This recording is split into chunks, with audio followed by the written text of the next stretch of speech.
Cannes familiaris ഏത് ജീവിയുടെ ശാസ്ത്രീയ നാമമാണ്? ഉത്തരം ഓപ്ഷൻ എ നായ. നായയുടെ ശാസ്ത്രീയ നാമമാണ് കാനിസ് ഫെമിലിയാരിസ്. അപ്പോൾ ഇതുമായിട്ട് ബന്ധപ്പെട്ട് വരുന്ന മറ്റ് ചോദ്യങ്ങൾ എന്തൊക്കെയാണെന്ന് നോക്കാം.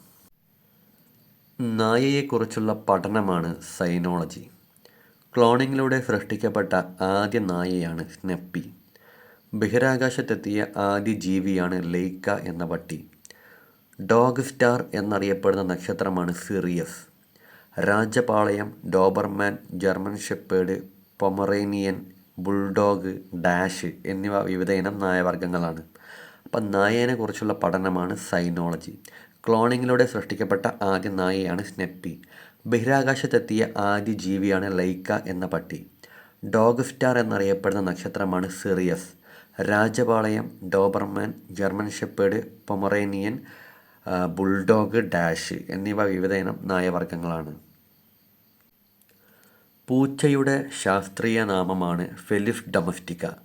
100-ലധികം ശബ്ദങ്ങൾ ഉണ്ടാക്കാൻ കഴിയുന്ന ജീവിയാണ് പൂച്ച. അൾട്രാവയലറ്റ് രശ്മികളെ തിരിച്ചറിയുന്ന ജീവിയാണ് പൂച്ച. പൂച്ചകളെ ആരാധിച്ചിരുന്ന വിഭാഗമാണ് ഈജിപ്തുകാർ. പൂച്ചകളെ അറിയാൻ എന്ന പുസ്തകം എഴുതിയത് ഡോക്ടർ സേതുമാധവനാണ്. സിംഹത്തിൻ്റെ ശാസ്ത്രീയ നാമമാണ് പാന്തിറ ലിയോ. ഇന്ത്യയിൽ സിംഹങ്ങളെ സംരക്ഷിക്കുന്ന ഏക നാഷണൽ പാർക്കാണ് ഗിർ നാഷണൽ പാർക്ക്, ഗുജറാത്ത്. അപ്പോൾ പൂച്ചയുടെ ശാസ്ത്രീയ നാമം ഫെലിസ് ഡൊമസ്റ്റിക്ക എന്നാണ്. 100-ലധികം ശബ്ദങ്ങൾ ഉണ്ടാക്കാൻ കഴിയുന്ന ജീവിയാണ് പൂച്ച. അൾട്രാവയലറ്റ് രശ്മികളെ തിരിച്ചറിയാൻ കഴിയുന്ന ജീവിയാണ് പൂച്ച. പൂച്ചകളെ ആരാധിച്ചിരുന്ന വിഭാഗമാണ് ഈജിപ്തുകാർ. പൂച്ചകളെ അറിയാൻ എന്ന പുസ്തകം എഴുതിയത് ഡോക്ടർ സേതുമാധവനാണ്.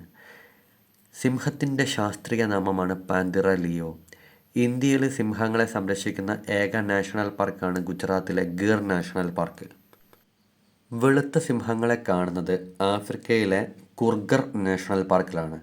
കടുവയുടെ ശാസ്ത്രീയ നാമം പാന്തിറ ടൈഗ്രിസ് എന്നാണ്. പ്രോജക്റ്റ് ടൈഗർ ആരംഭിച്ചത് 1973-ലാണ്. ആൺ കടുവയ്ക്ക് പെൺ സിംഹത്തിലുണ്ടാവുന്ന കുട്ടിയാണ് ടൈഗൺ. ആൺ സിംഹത്തിന് പെൺ കടുവയിലുണ്ടാവുന്ന കുട്ടിയാണ് ലൈഗർ. അപ്പോൾ വെളുത്ത സിംഹങ്ങളെ കാണപ്പെടുന്നത് ആഫ്രിക്കയിലെ കുർഗർ നാഷണൽ പാർക്കിലാണ്. കടുവയുടെ ശാസ്ത്രീയ നാമമാണ് പാന്തിറ ടൈഗ്രിസ്. പ്രോജക്റ്റ് ടൈഗർ ആരംഭിച്ചത് 1973-ലാണ്. ആൺകടുവയ്ക്ക് പെൺസിംഹത്തിലുണ്ടാവുന്ന കുട്ടിയാണ് ടൈഗൺ. ആൺ സിംഹത്തിന് പെൺ കടുവയിലുണ്ടാവുന്ന കുട്ടിയാണ് ലൈഗർ. Okay, thank you.